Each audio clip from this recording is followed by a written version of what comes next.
Hey guys, so have you ever wondered what it was like on the day or month that you were born? Like what was going on around you and just major things that were happening? Because obviously when we were born at that time, we had no idea what was going on. I thought this concept was very interesting, so I decided to do some research on the month and year that I was born in, which was February of 1992. And this is what I found out. So in anything sport related, we had this guy called Barry Bonds, who was this big baseball player at the time. I don't know who he is. I'm not from here. He's just a name to me. But he signed baseball's highest single year contract, which at the time was 4.7 million. And you compare that to players nowadays, and you have the likes of Alex Rodriguez, who signs contracts for 33 million. So it's just a huge difference in the money there.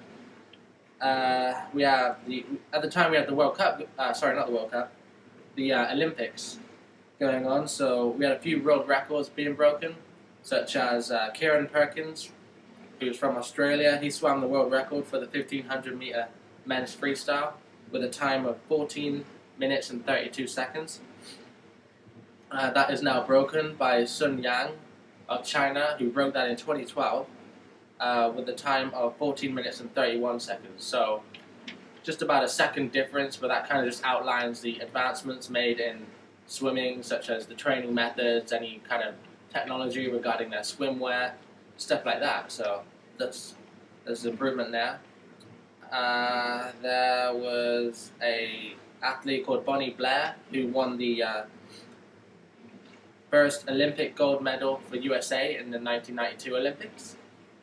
Michael Johnson ran the indoor world record, 400 meters. I'm just going to shake the mouse real quick.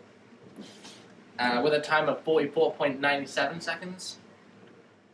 The LA Lakers, this basketball team, they retired Magic Johnson's number 32 jersey. And in golf, Tiger Woods, who was 16 at the time, became the youngest PGA golfer in 35 years. It's quite an achievement. Also, the World Cup scoreline for cricket was Zimbabwe was 4-312, and Sri Lanka was 7-313. So for those of you that don't know much about cricket, World Cup is a one-day international, and that means that there are 50 overs to go in one day for each team. There are 6 balls in one over, and they bowl it like this, they call it that. And it's got to bounce before the batter can swing and hit it. And if you're batting, you just got to try and get as many runs as you can. And to get out, you're either caught out, so you hit it in the air and someone catches it, or there's a little stump behind you. It's called a wicket. Anyway, if the ball hits that, then you're out. If the team gets 10 outs, then you're done. Your game is over, and the teams will switch, and the other team will bat. So basically, Zimbabwe batted first, and they got 312 runs with only 4 outs, and that's just a hell of a lot of runs. So for Sri Lanka to have won, they just had to get more than 312 runs in 50 overs, and amazingly they did. They got 313 with only 7 out. So that's a really big scoreline there.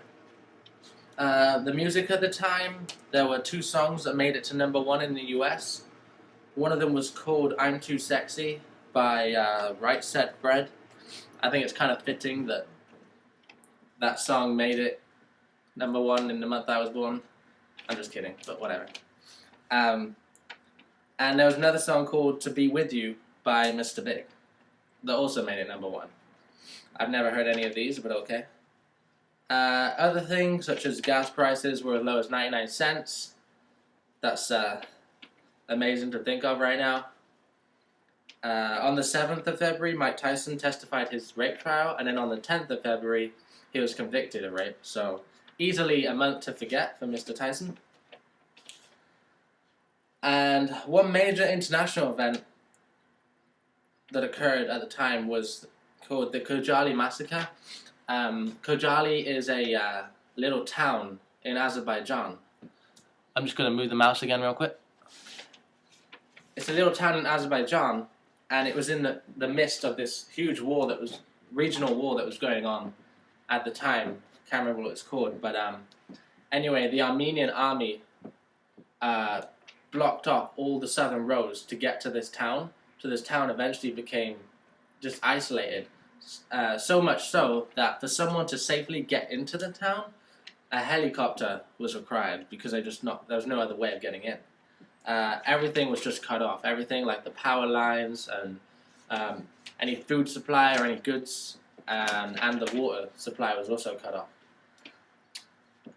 And then on the night of the 25th of February in 1992, the Armenian army began their assault on this town, which only had a population of 6,300 people. And they had help from the Soviet Union.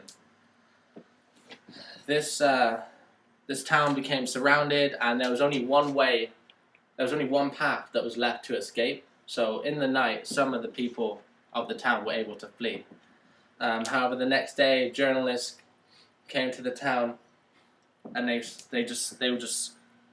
came upon a scene of just a gruesome scene that was littered in bodies everywhere.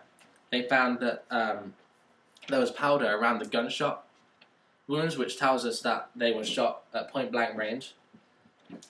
In total, there was 613 people that were killed, which includes 106 women, 63 children, and 70 elderly people. So, obviously, a tragic event that happened in Azerbaijan. And every year on February the 26th, which is my birthday, so as I'm celebrating and having a good time, just going to shake the mouse. As I'm celebrating, everyone within that country or surrounding areas, I believe, they get together, they unite, and they just commemorate those that were lost. And for those that are still alive, the refugees, they still need a lot of help, because that town they still can't even get into their town. They have nowhere to be, basically. So there's a lot of injustice still going on. Yeah, you can tell a lot of things have happened, and a lot of things that I didn't even know about. So thank you for listening.